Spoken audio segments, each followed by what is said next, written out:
that would meet the criteria for what he's outlining, what you've outlined this morning in terms of where he'd like to be.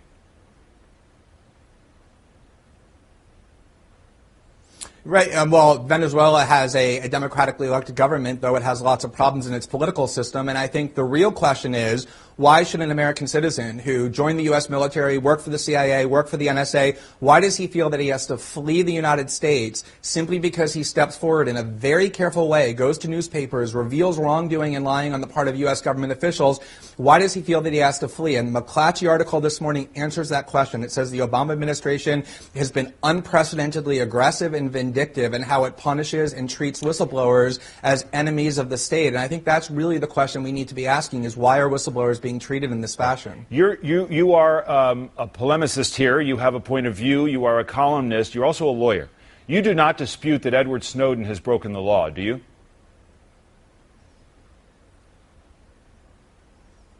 No, I think he's very clear about the fact that he did it because his conscience compelled him to do so, just like Daniel Ellsberg did 50 years ago when he released the Pentagon Papers and also admits that he broke the law.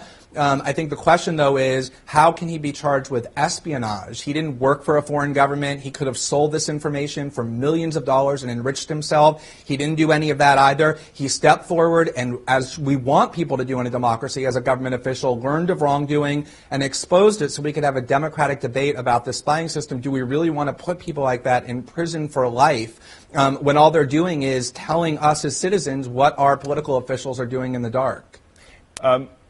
Final question for you, but I'd like you to hang around. I just want to get Pete Williams in here as well. To the extent that you have aided and abetted Snowden, even in his current movements, why shouldn't you, Mr. Greenwald, be charged with a crime?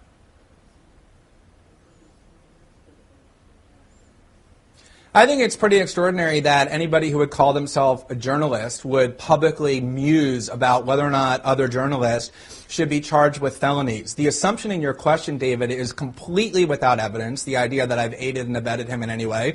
The scandal that arose in Washington before our stories began was about the fact that the Obama administration is trying to criminalize investigative journalism by going through the emails and phone records of AP reporters, accusing a Fox News journalist of the theory that you just embraced, being a co-conspirator with felonies for working with sources. If you want to embrace that theory, it means that every investigative journalist in the United States who works with their sources, who receives classified information, is a criminal. And it's precisely those theories and precisely that climate that has become so menacing in the United States. It's why the New Yorker's Jane Mayer said investigative reporting has come to a standstill, her word, as a result of the theories that you just referenced.